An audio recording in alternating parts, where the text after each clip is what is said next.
De alguna manera, cuanto más sabemos, más nos humanizamos. Cuanto más sabemos sobre el ser humano, más humanos nos hacemos. El valor que tienen las humanidades, de lo que aportan, es el ofrecernos la posibilidad de reflexionar sobre lo que nos importa. Y quizás sí que tenemos más la sensación de ser seres tecnoplásticos y de creernos eso, porque al final, al cabo del día, con quien más interactuamos es con un móvil. La gente tiene hambre Uh-huh. y la gente lo pide, la gente lo demanda. Uh-huh. Se llenan los diálogos, se llenan los espacios de filosofía, se llenan los espacios de literatura, los clubes de lectura. Sí, ¿Qué sí. hacemos? ¿Lo ignoramos? Hola, bienvenidos al banquete. Estamos encantadas de estar aquí, vamos a presentarnos. Yo soy María Ángeles Quesada. Y yo, Raquel Montes. Bueno, Raquel, tú eres filósofa de formación, de hecho hicimos la carrera juntas en Murcia y además aplicas la filosofía al coaching y también eres escritora. Uh-huh. Y tú, María Ángeles, eres filósofa y tienes el proyecto de Ecuánima, que tiene por objetivo acercar la filosofía al mundo de la empresa y también a la ciudadanía.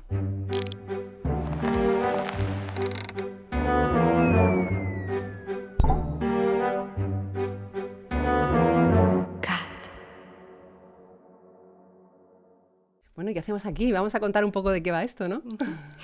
Pues lo primero que tenemos que explicar a nuestros oyentes es qué es el banquete y por qué. Bueno, la idea del banquete surgió porque queríamos hacer un homenaje a uno de los grandes diálogos de Platón, precisamente en el que habla sobre el amor como una vía, concretamente el amor por la belleza o hacia la belleza como una vía para alcanzar un estadio superior, ¿no? Porque queríamos recuperar la idea de los banquetes de la antigua Grecia, los famosos simposios, donde ocurría algo muy especial y un poquito alejado de lo que nosotros conocemos ahora como simposios. Porque eran momentos después de un banquete, de una buena comida, en que los hombres aristócratas se retiraban, bebían vino, seguían bebiendo vino, asistidos por jóvenes esclavos, recitaban poesía, cantaban y hablaban sobre temas de actualidad, de filosofía, políticos, y también hacían otras cosas, pero bueno... Nosotras no somos ni hombres ni aristócratas y tampoco estamos asistidas por jóvenes esclavos. Hay que ver. Pero bueno, es algo que hemos perdido. Pero sí que nos gusta conversar y sí que entendemos la conversación y el diálogo como un placer más. Que, por cierto, ha pervivido en la cultura mediterránea y sobre todo en la española a través de este concepto tan bonito que es el de la sobremesa. Después de una buena comida llega el momento de la buena conversación. Sí, ¿cuántas sobremesas, Raquel, hemos compartido tú y yo? Sí. Muchas, en todos los estados además, y en muchos países diferentes también, Sí. en una larga trayectoria de amistad y ahora de conversación pública. Pues además queremos reivindicar en este espacio el verdadero diálogo. Inspirados por la metodología socrática, estos espacios, estos banquetes, queremos que sean lugares de verdadera conversación, donde pausamos, precisamente después de una buena comida, la sobremesa tiene que ver con estás tranquilo, estás relajado, ya estás lleno, la barriga llena, y en confianza te sueltas y te relajas y tu discurso va más despacio. Pues queremos cultivar ese momento de un espacio tranquilo, sosegado, para pensar, para hacernos preguntas, y para construir el pensamiento colectivamente, juntos. Juntos vamos a ir a partir de una pregunta, ahora explicaré la dinámica, pero a partir de una pregunta vamos a ir lanzando argumentos, acompañándonos en el pensamiento, escuchando bien lo que el otro dice y así construyendo y desgranando esa posible respuesta, ¿no? También lo hacemos desde una actitud de cierta ignorancia, del no lo sé todo, ¿no? Colocarnos en un lugar un poquito más humilde, quizá, para precisamente ir indagando y explorando ese tema, ¿no? No sentando cátedra. Hoy día, por ejemplo, nos encontramos con espacios sociales que tienen que ver con un debate, donde hay alguien que tiene que ganar y el otro tiene que ser aplastado.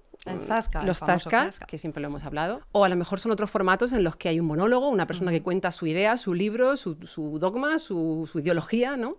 Tampoco es este espacio eso, y tampoco es una entrevista, ¿no? Porque no hay nadie que esté continuamente preguntando al otro, que también de nuevo cuenta su propio tema, ¿no?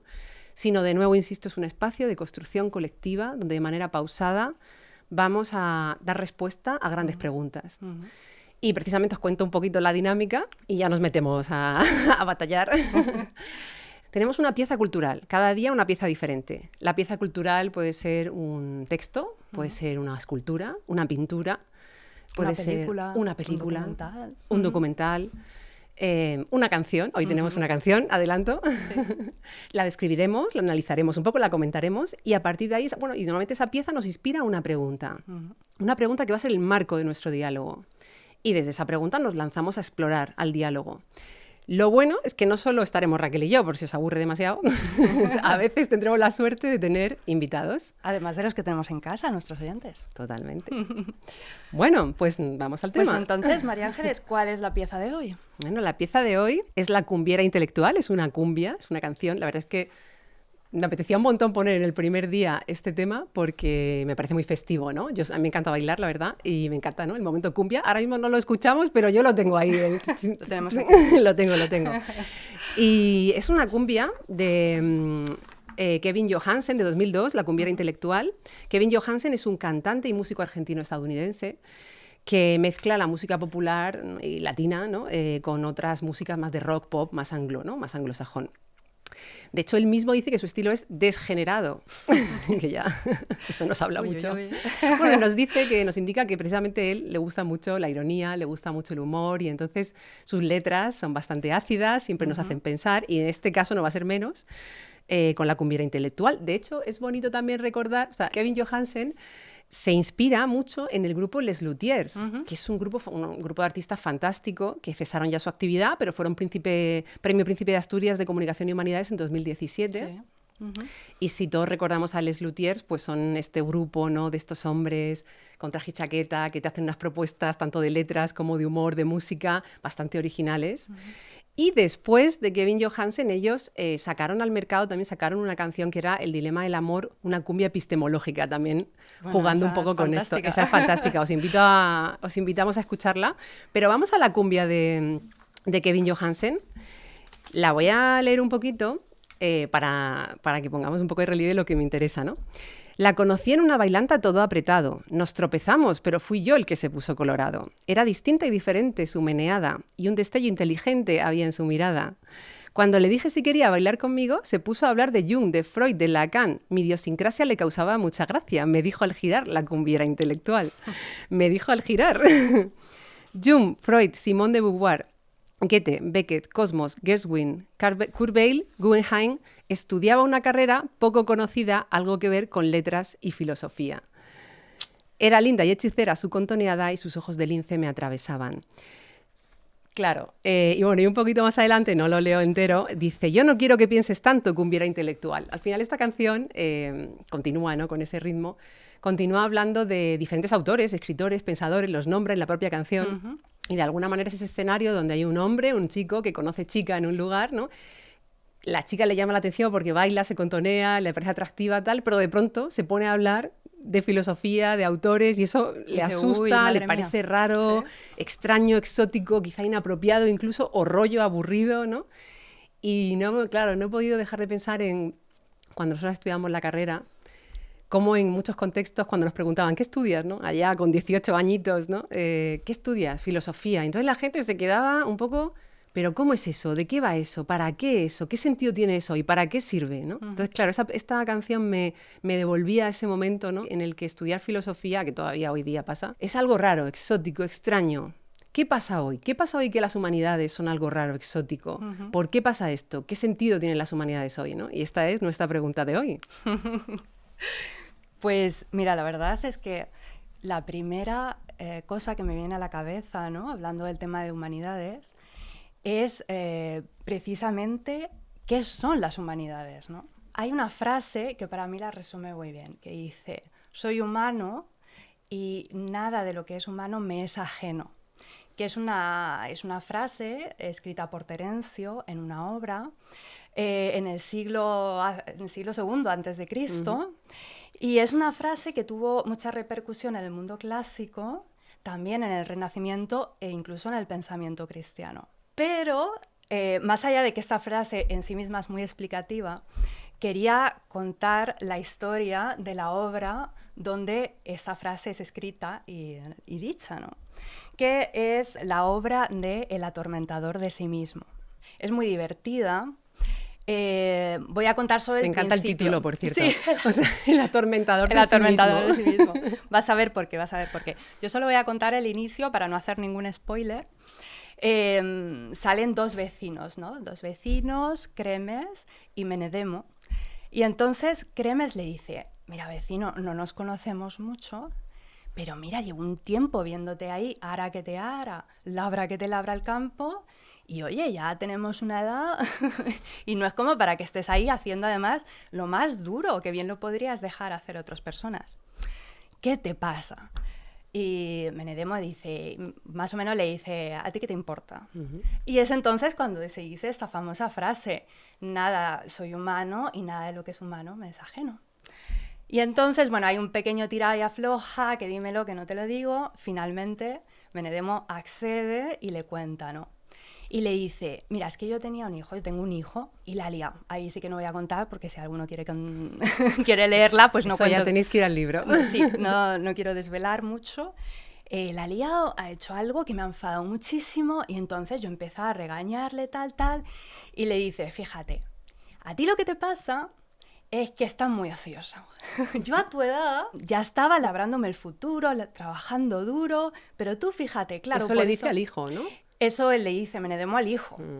Total, que el hijo, de tanto regañarle y tal, se siente culpable, se va a labrarse su futuro. Y claro, el hombre dice, jo, es que yo tengo ya una edad, mi único hijo se ha ido, y se siente tan culpable que empieza a atormentarse, de ahí el título de esta obra, ¿no? Automachacarse, porque ha sido demasiado duro con su hijo, ¿no? Entonces, claro, dices, 2000 años y tenemos la educación de los hijos, la culpabilidad, el automachaque debido a la culpabilidad. Bueno, el cuestionamiento como padre también, madre, ¿no? Que eso es un tema... La educación, ¿no? La educación. Entonces, yo creo que esto, o sea, han pasado 2000 años, pero podemos seguir leyendo esta obra y seguir sintiéndonos representadas. Ya sé dónde vas. Claro, entonces tú dices, es que el hombre, la mujer, el ser humano por necesidad necesita arroparse del pensamiento humano. Es que nos sentimos naturalmente interesados por ello y ese es el corazón de las humanidades. O sea que el corazón de las humanidades, dices tú, que tiene que ver con reflexionar sobre grandes temas, los temas que nos afectan, reflexionar además con cosas que han pasado en otros momentos históricos y reflexionar entre la gente que tenemos cerca, con los vecinos, por ejemplo, ¿no? O sea que una de las cosas de las humanidades sería la necesidad que tenemos, una del valor que tienen las humanidades, de lo que aportan, es el ofrecernos la posibilidad de reflexionar sobre lo que nos importa. Exactamente. Y sobre los temas que tenemos que tener un posicionamiento, un criterio para accionarlo sobre la realidad. ¿Podría ser algo así? Sí, exactamente. Y porque pasan dos cosas. Primero está el que, iba a decir consumir, pero es que no quiero decir esto. El que disfruta de la cultura, del arte, del pensamiento, el que disfruta de la cultura y va a verse reflejado y va a entender, porque en cada obra es una propuesta de entendimiento del ser humano. Y después el que la practica, el que ejerce, ¿no? El que la desarrolla, que es una búsqueda de respuestas. Y en este juego es necesario, es que no podemos vivir sin reflexionar sobre nosotros mismos, sin buscar esa luz, ese entendimiento de lo que somos. De alguna manera, cuanto más sabemos, más nos humanizamos. Cuanto más sabemos sobre el ser humano, más humanos nos hacemos. Vale, muchas cosas has dicho. Yo voy a hacer aquí ahora mismo el papel socrático. Por una parte dices, todos necesitamos reflexionar sobre los temas que nos interesan, sobre los que tenemos que tomar decisiones o vivir en el mundo. Por otra parte, no solo está el que... de alguna manera, y no voy a usar consumir, recibe esa reflexión de otras personas que lo han hecho, ¿no? Por ejemplo, el que lee esa obra, los que vayan a leer la obra esta... La recomiendo. Sí, pues están los que reciben, ¿no? y se nutren gracias a eso. Y también los que las crean, los que crean las obras de las humanidades, ¿no? No solo hablamos, y con nuestras piezas culturales se va a ver, ¿no? No solo hablamos de los textos, estamos hablando de las piezas de arte, estamos hablando del arte en todo su...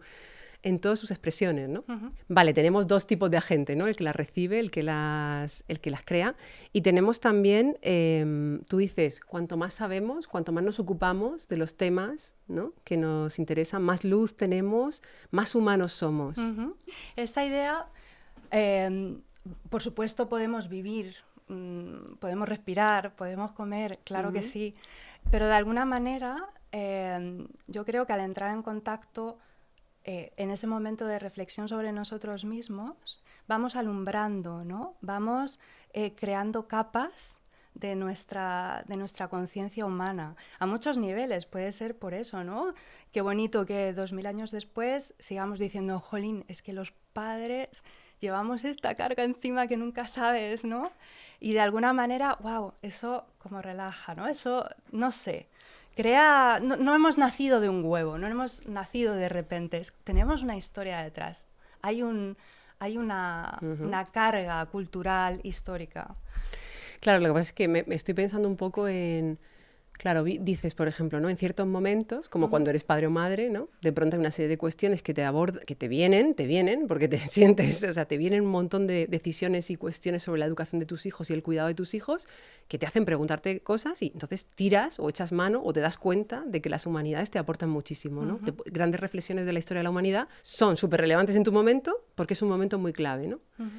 Puedo pensar, por una parte, que hay momentos clave en la vida del ser humano, desde que nace hasta que muere, que son claves, como la adolescencia, por ejemplo, ¿no? O más allá o más adelante cuando eliges un futuro profesional, quizá, o cuando te haces madre o padre, o quizá cuando te enfrentas a la vejez, ¿no?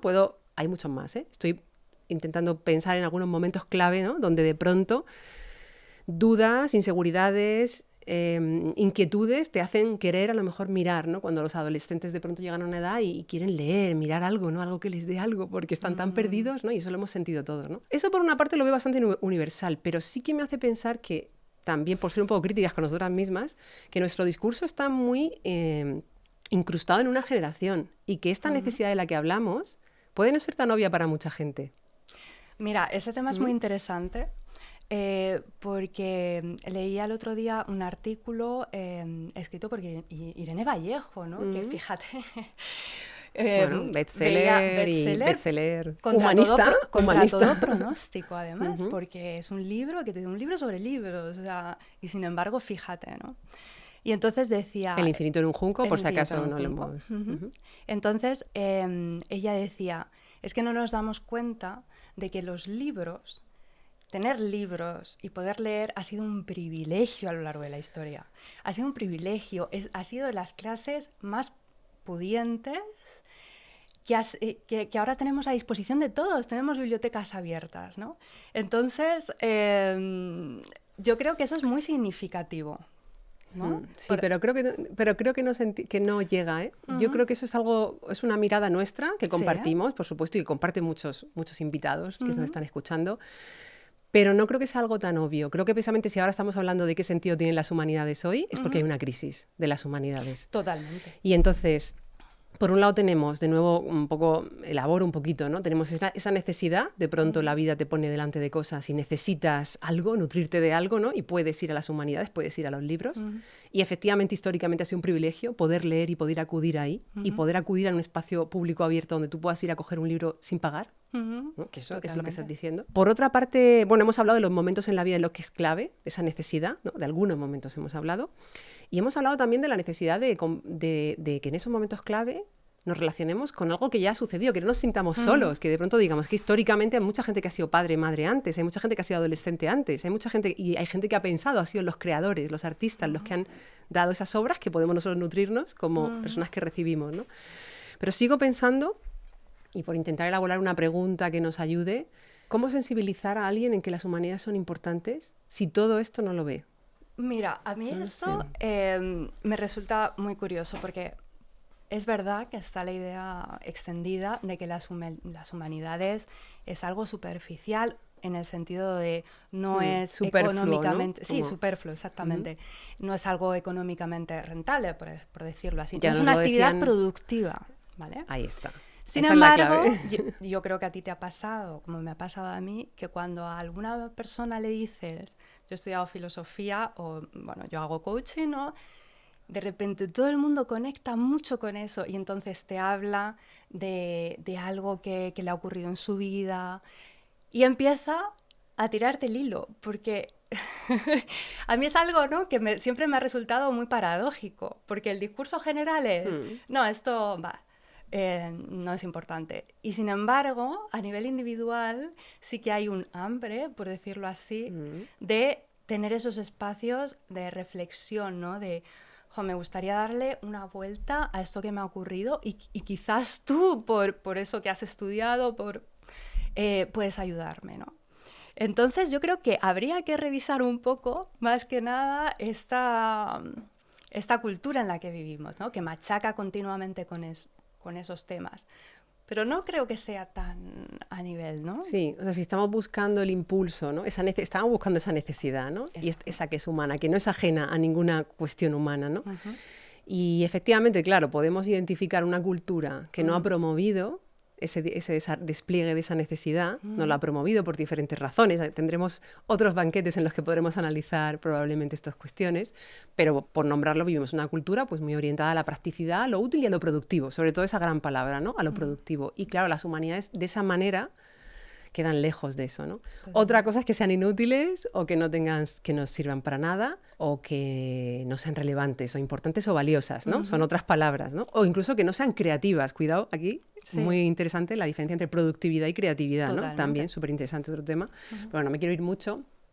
Iba a poner un ejemplo del hambre, ¿no? Porque estaba pensando en lo que dices tú, ¿no? O sea, efectivamente, la gente se nos acerca, a los que nos dedicamos a esto, con mucha hambre.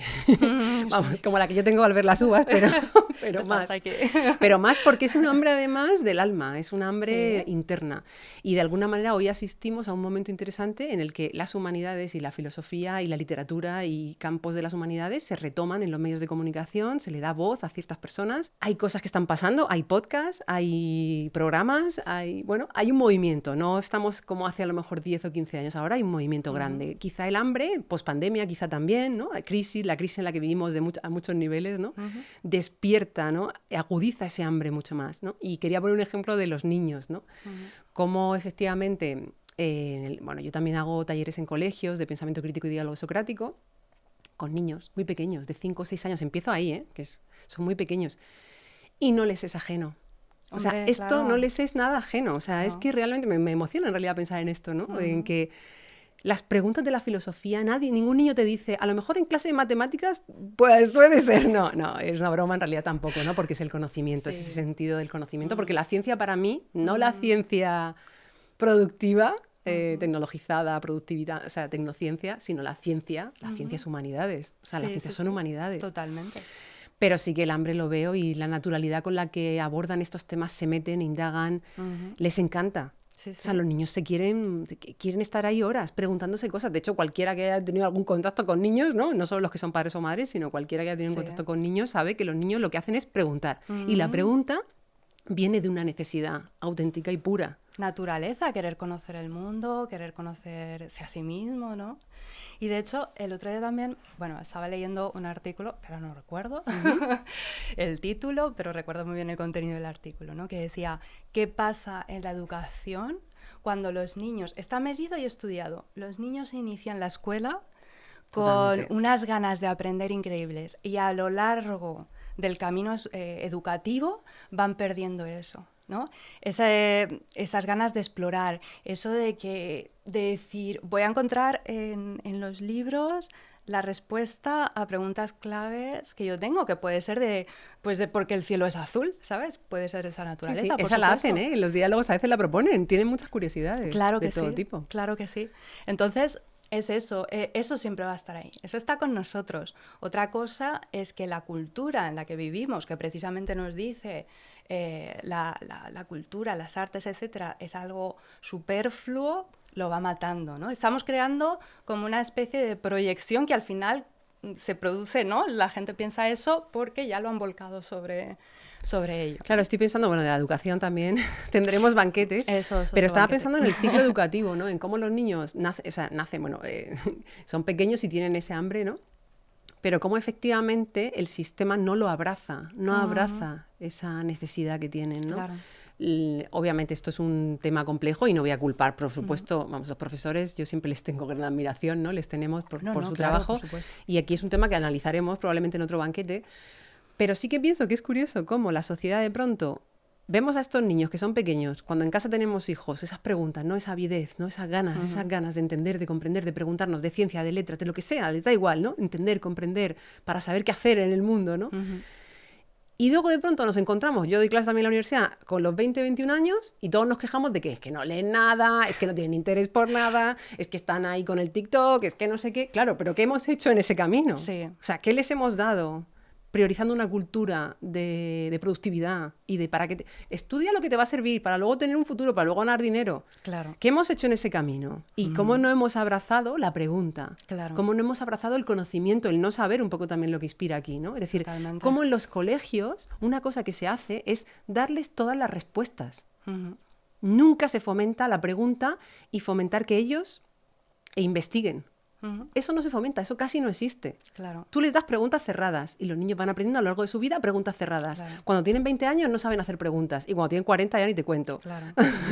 ya nada. Pero es interesante porque, según dicen, ¿no? El nacimiento de la escuela, tal y como es actualmente, fue bien diseñado porque correspondía a su momento histórico, ¿no? Se necesitaba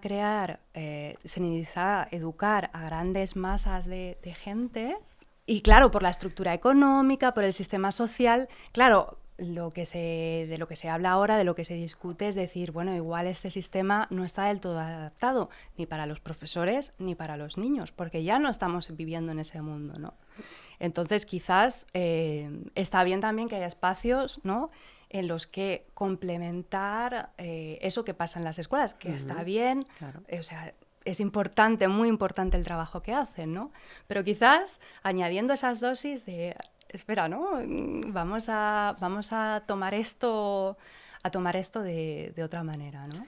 Yo creo que como nos hemos dado cuenta, ¿no? Podíamos un poco de alguna manera resumir o elaborar un poco lo que tenemos hasta ahora, nos hemos dado cuenta que esa necesidad por comprender y por nutrirnos y entrar en conversaciones sobre los temas que nos importan, ¿no? Y que realmente nos necesitamos para tener un criterio para actuar en la vida, ¿no? Como empezabas con el tema de Terencio, es una necesidad y no es una cuestión de moda o de momento histórico. Es una necesidad que se ha perpetuado a lo largo de los tiempos, que está reflejada en todos los escritos, en todas las expresiones culturales, en todos sitios. Es una necesidad humana, ¿no? Hemos un poco comprobado a través de los ejemplos de los niños, a través de los ejemplos de la gente que se nos acerca, a través de entender que, paradójicamente, es la cultura la que no ha valorado eso en el lugar adecuado. No que no haya una necesidad humana, sino que la cultura, nos hemos montado un sistema que también es responsabilidad de todos. La cultura, claro. La sociedad en la que hemos vivido. Claro, es un conjunto de multifactores, la sociedad en la que vivimos, la cultura en la que vivimos,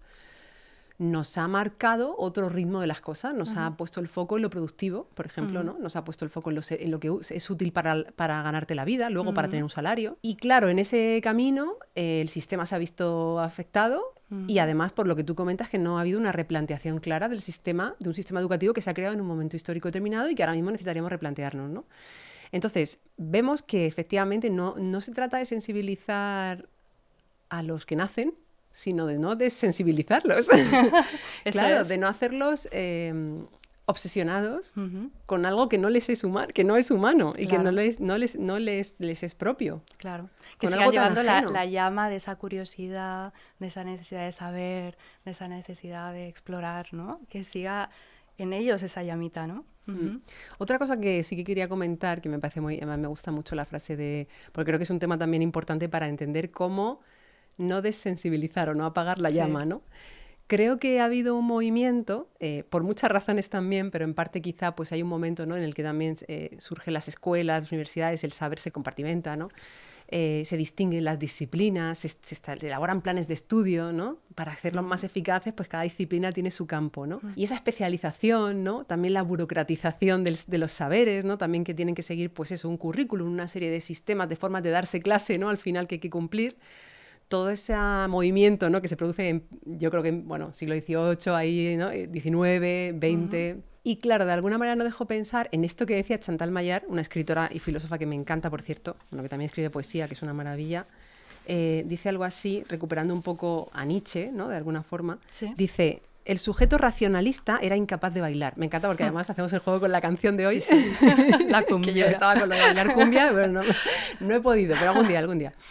El sujeto racionalista es incapaz de bailar. ¿A qué se refiere esto, no? Pues esto recoge la idea del racionalismo que interpreta Nietzsche, ¿no? Sí. Y la idea es, claro, ese sujeto donde esa razón humana, ¿no? Siglo XVIII, siglo XIX, ¿no? Y siglo XX, ¿no? Ese sujeto que es razón humana, pero razón analítica, sí. Razón que controla, matemática, que predice, ¿no? Matemática, razón ingeniera, ¿no? Razón productiva. Sí.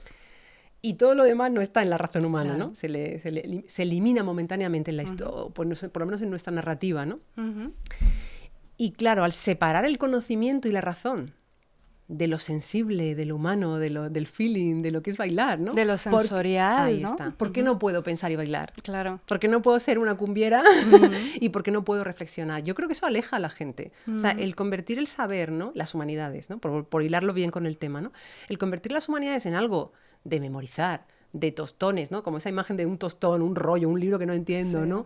Algo alejado a mi práctica, a mi vida, algo que no me interpela, algo que habla de temas que no sé ni lo que son, ni me entero, porque además hay autores que son muy oscuros, ¿no? Además. Sí, nosotras conocemos unos cuantos.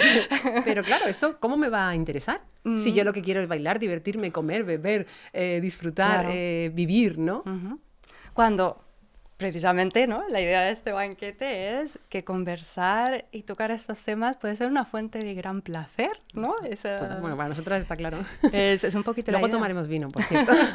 Sí. Luego brindaremos. Nos espera el vino. ¿Qué te parece esto de esa idea, ¿no? De esa separación que ha habido por privilegiar esa razón más ingenieril o más matemática? Bueno, yo creo que la cultura occidental, ¿no? Con la Ilustración sobre todo, vive bajo este dualismo, ¿no? Que remonta mucho atrás, ¿no? Pero del cuerpo y la mente, ¿no? Y en una jerarquía de sobre todo la mente y después el cuerpo. Y esto, bueno, es algo que forma parte un poco de nuestro ADN, que seguimos viéndolo así porque es parte de nuestra estructura cultural, ¿no?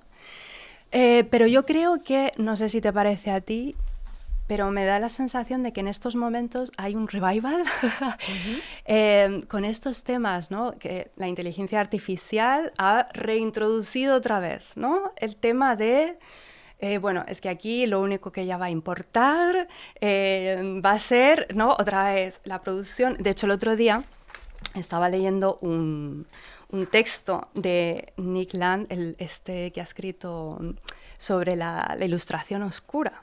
Y yo estaba leyendo, ¿sabes? Con esta cosa que dices, es que da repelús, porque tú escuchas estas palabras y te produce mucho malestar, ¿no? Esta especie de incluso tirar por tierra las buenas ideas de la Ilustración, ¿no? Las ideas de la igualdad, de la libertad, de la democracia, ¿no? Ahí esta parte, claro, Ilustración oscura. Se quedan con lo peor, ¿no? Con un sistema casi feudal y tal.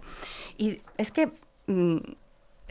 hice una selección de un texto porque es que dije, madre mía, dice... No hay ninguna diferencia esencial entre aprender lo que realmente somos y redefinirnos como simples contingencias tecnológicas. O sea, los seres humanos, contingencias tecnológicas. Es decir, como seres tecnoplásticos, susceptibles de transformaciones precisas y científicamente informadas. Y tú dices, estamos otra vez en el hombre-máquina. Estamos otra vez ahí. Pero a mucha gente le encanta esto, ¿eh? Mucha gente se quiere ver como hombre en máquina y además con la inteligencia artificial hay mucho relato, hay mucha gente yo creo que le gusta esa idea de asemejarnos a una máquina que le pone, que le mola, que... También, a ver, a mí me mola la parte de ciencia ficción, de imaginar, de sí, claro, en un libro divertida, está muy bien. Claro, sí. Pero efectivamente, de nuevo esa idea nos reduce a esa razón analítica y matemática e ingenieril. Sí. Y reducirnos a eso es quitar cuerpo. Y total. Quitar cuerpo es quitar placer. Y quitar alma. Es aburrido. Y quitar alma porque podríamos recuperar esa noción de alma, claro. Quizás despojándola del sentido religioso. Ahora veremos que ese es otro temazo, claro. queda ahí apuntado para otro banquete. Pero es interesante porque la otra ocasión en la historia reciente en que esto ha ocurrido, ¿ya sabes cuál es? ¿Cuál, ¿no? cuál? Ahora no lo... El nazismo, ¿no? Esa idea del hombre máquina, bueno, claro. del hombre superior, ¿no? Esto lo que viene a decirnos Ya. es, podemos alcanzar un ser superior, ¿no? Sí. Transhumanismo. Transhumanismo. Claro. Entonces, claro, no es quiero decir, no es algo que es un detallito que está ahí, es que es muy peligroso. Es que concebir al ser humano como una máquina, como algo que puede ser mejorado, un ser humano mejorado, pero ¿qué quiere decir un ser humano mejorado? ¿No? Upgraded, ¿no? ¿Y qué significa todo eso? Es que no, bueno, no sé.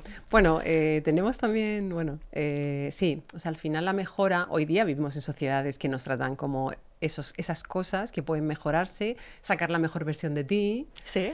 Mejorar tu cuerpo, tu cara, pinchacitos, bueno, tenemos muchas capacidades de mejora, ¿no? A nivel Claro. tecnológico. Y efectivamente sí que hay un discurso que nos trata como meras cosas, ¿no? Y como decía eso, tecnoplásticos. Sí, o somos seres... tecnoplásticos, seres tecnoplásticos.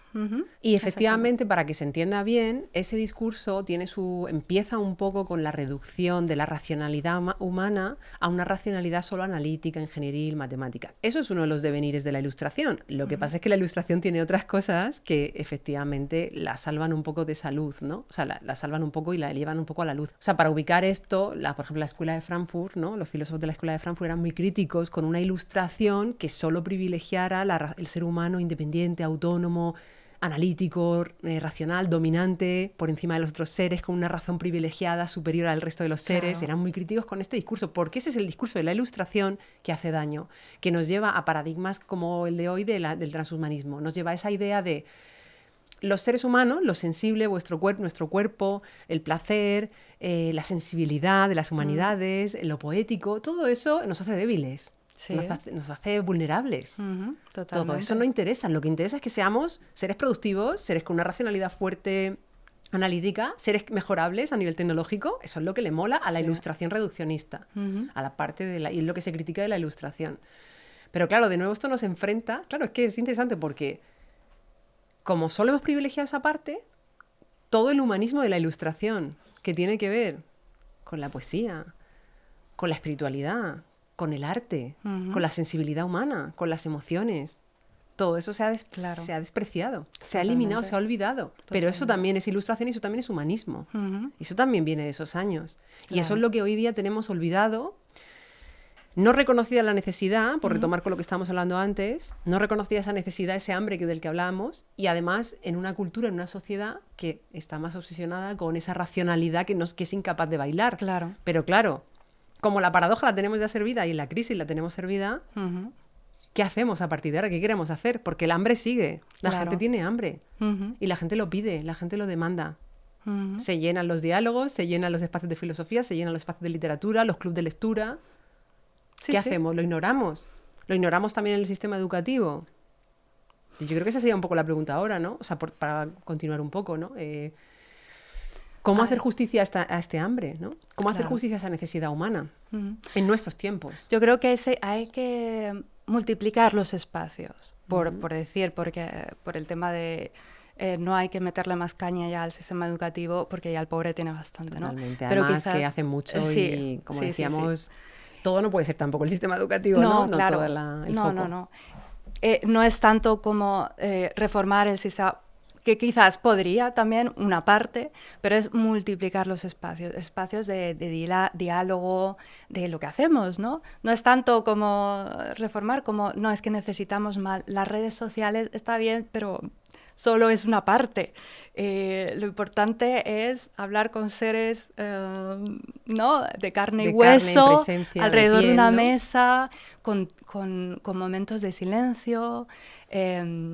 Hay un antropólogo que a mí me gusta mucho, que se llama David Le Breton, que habla sobre el tema de el fin de la conversación. Tiene un libro que se llama El fin de la conversación, es una pregunta, ¿no? Y entonces él dice... Es que esto que hacemos a través de las redes sociales no es una conversación, es no lo lanzar información. Dice, una conversación está llena de silencios, ¿no? Que es muy bonito eso de bueno, hay ¿no? esos momentos en que no se dice nada, en que miras el gesto del otro para ir evaluando lo que vas sintiendo. Sí. Tú eso no lo haces en las redes sociales Claro que no lo porque haces. te conviertes en un troll en las redes sociales, porque no tienes una cara, eres irresponsable. Eres tecnoplástico. ¿Sí? Eres Sí, un sí, ser sí. completamente despojado de alma, de sensibilidad, de empatía, de esa mirada fina, inteligencia fina, que esto lo decía Pascal también, ese ser capaz de leer el entorno, las microexpresiones, la sensación, el ambiente, lo que estamos haciendo aquí, ¿no? Eso desaparece en los espacios de redes sociales, por lo tanto no puede haber un diálogo ahí, es Claro, imposible. claro. Y ahí estamos muchas horas en el Claro. día, en espacios que impiden la conversación. Claro. No que no son conversaciones solo, no solo que no son conversaciones, sino que impiden la conversación. Sí. Lo que pasa es que, fíjate, ahora que le dices eso, me resulta interesante pensar que quizás sí esto es un elemento bastante importante que sí que deberíamos subrayar, ¿no? El hecho de las redes sociales sí que han venido para distorsionar algo y quizás sí que tenemos más la sensación de ser seres tecnoplásticos y de creernos eso, porque al final, al cabo del día, con quien más interactuamos es con un móvil. Entonces, ¿cómo no nos vamos a creer Totalmente. que las humanidades, que ir al teatro a ver una obra de Terencio es algo superfluo, ¿no? ¿Y pero por qué insistimos en seguir construyendo mecanismos y espacios sociales en contra de lo que nos es humano, de lo que es propio, de nuestras necesidades? ¿Por qué insistimos en esto? Hemos hablado de la cultura, ¿no? de la sociedad, pero de alguna manera ya sabemos que hay voces críticas y hay parte de la sociedad que es crítica con esto y hay personas que tienen suficiente conocimiento para liderar esta recuperación de las humanidades de alguna manera, ¿no? Tenemos personas que podemos, o hay mucha gente, ¿no? que puede pues seguir promoviendo espacios de diálogo, espacios mucho más humanísticos, ¿no? Pero seguimos reforzando espacios y dinámicas y mecanismos tecnológicos que nos hacen sentir que somos tecnoplásticos. Sí. Y esas cosas, esos objetos, esos seres cosificados, tecnoplásticos, que a lo largo del día, al final, claro, si no has hablado con nadie, solo has estado viendo series y en TikTok y en casa teletrabajando. Y troleando ahí a alguien Claro, por o sea, las ¿cómo redes? no vas a sentirte un ser tecnoplástico, ¿no? ¿Por qué seguimos perpetuando eso? ¿De quién depende eso? ¿No? Se me ocurren muchas preguntas, ¿no? Para ir un poco centrando, ir poco a poco acabando nuestra conversación, ¿no? Progresivamente, pero sí. Yo diría una cosita que lo permitimos porque generalmente actuamos de manera inconsciente. Yo creo que lo importante es volver al conócete a ti mismo, reflexiona, párate un momento y decir, no, párate un momento a decir, ¿realmente esto es lo que yo necesito en este momento o necesito llamar a un amigo, irme a tomar un café, echarme unas risas? O salir a dar un paseo, a ver la naturaleza, a ver la ciudad, a ver a la gente, ¿no? Exactamente. Entonces volvemos a esa idea de conciencia. Para luchar contra eso, conciencia de sí mismo, reflexión, pausa, ¿no? Que bueno, es la idea un poco también de este banquete que hacía tanto que teníamos, ¿no? Pues no sé si yo creo que podíamos ir también, o sea, no me resisto a seguir dándole una última vuelta, ¿no? Porque partíamos de aceptar una necesidad humana, la necesidad humana de nutrirnos, de reflexionar sobre temas que son humanos y que nos ayudan a tomar decisiones sobre la realidad y a lidiar, y a un poco tú decías en un momento dado, me acuerdo, aliviarnos un poco, ¿no? Sentir que otras personas han escrito, han reflexionado sobre temas que te están interpelando, pues en momentos de la vida, te ayuda a aliviarte, ¿no? Y además identificamos una serie de momentos claves, ¿no? La adolescencia, cuando eres padre, madre, cuando tienes que plantearte tu carrera profesional, cuando eres un anciano, ¿no? Una persona mayor. Hay momentos universales. Pero además, pero paradójicamente, como decimos, hay una cultura, una sociedad que, por diferentes razones que hemos apuntado, ha privilegiado una razón más analítica, más ingenieril, que nos coloca en un lugar de ser, nos coloca, o nos representa como seres tecnoplásticos. Seres, además, con una racionalidad, demasiado productiva, demasiado enfocada a llegar a un fin, ¿no? Y no tanto enfocada en pararnos a pensar, en ser conscientes o en trabajar la sensibilidad o la percepción fina o la empatía, ¿no? Y que además socialmente tenemos lugares muy presentes, como son las redes sociales, donde eso se ensalza y cómo no nos vamos a sentir ahí, ¿no? En esos espacios, ¿no? Pero en cambio sabemos y todos participamos de otros espacios que nos ayudan a ser más humanos, que nos ayudan a cultivar las humanidades, a reflexionar, a leer, a compartir con el otro, a ver una obra, a pasear por un museo, ¿no? Hay otras actividades que sabemos que nos refuerzan nos hacen más humanos, como tú dices al principio, ¿no? Nos humanizan, decías, ¿no? Estas actividades de las humanidades nos humanizan. Y, bueno, una cosa que decías muy interesante es la diversificación de espacios, ¿no? No carguemos todo sobre la educación, el sistema educativo, ¿no? Que ya hemos hablado de que estaría muy bien también darle una repensada, por supuesto, pero efectivamente diversifiquemos, creemos más espacios donde se permita y pueda ser posible una conversación o espacios humanísticos, ¿no? Diríamos así en grande, ¿no? Espacios humanísticos, ¿no? Y ahí también podemos dejar a los invitados que piensen cómo se pueden generar nuevos espacios humanísticos. Quizá profundizaría un poquito más en la parte de la importancia también, por ir un poco, fíjate que al principio diferenciábamos esos dos agentes, ¿no? Estaba el artista, el creador, ¿no? Y estaba el receptor, ¿no? El que se nutre leyendo o viendo. Vamos al creador un momento, a ese humanista, en sentido amplio, que participa y genera proyectos o lidera o produce conocimiento humanista. Yo creo que ahí, y por ligarlo también con el tema de la racionalidad que es incapaz de bailar, creo que es importante encontrar nuevos espacios para conectar con la gente a nivel humanista. Pero también es muy importante no transmitir esa idea de que las ideas son solo un juego de ideas y que solo los eruditos pueden participar de ellas. Claro. Sin quitar, por supuesto, la legitimidad del experto. Sí, pero me parece una idea muy chula que... Bueno, dime lo que piensas, que luego voy a decir una cosa a María Zambrano un poco para... Sí, yo creo que también esto es una cosa de la que se nos ha despojado un poco, ¿no? De la... bueno, a mí me ocurre cuando doy talleres de escritura, ¿no? Que la gente tiene miedo. Es que yo no sé escribir. Y es, a ver, no sabes, ¿quieres decir que no eres analfabeta? No, es que yo no sé escribir un texto, pero es que no se trata de eso, ¿no? Si tú sabes lo que ocurre dentro de ti, tú sabes lo que te gusta, lo que no te gusta, plásmalo, ¿no? Es como, si no te dedicas profesionalmente a eso, ya no estás autorizado, ¿no? Y en el momento en el que tú le dices a la persona, no, pero no te preocupes, esto no te preocupes por la ortografía, no te preocupes de repente entonces sí, ya se dejan llevar y es como, no, también yo creo que también ahí es un poco esa idea de que si no eres como un líder en eso, si no eres profesional de eso, ya no puedes, ¿no? No, todo el mundo es capaz de sentir, todo el mundo es capaz de pensar, todo el mundo, estamos constituidos para ello, podemos utilizarlo y debemos utilizarlo, ¿no?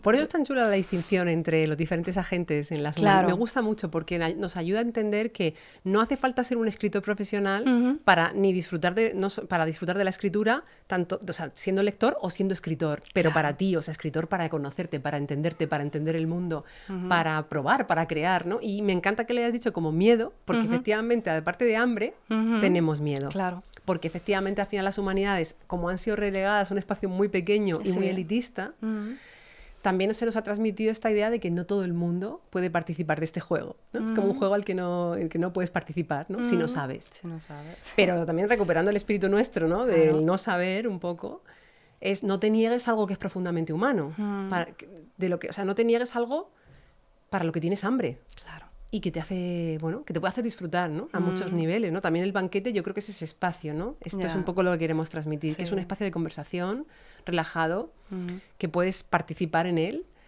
Y bueno, voy a leer lo de María Zambrano y vamos cerrando, porque sí que me gusta un poco María Zambrano, claro, es que por también, ¿no? Reivindicamos a nuestra filósofa española, importante del siglo XX, sobre la encarnación de las ideas, ¿no? Me gusta ese aterrizaje, hacerlas carne y cuerpo, ¿no? Por eso lo puede hacer todo el mundo. Totalmente. O sea, eso no es privilegio de los expertos.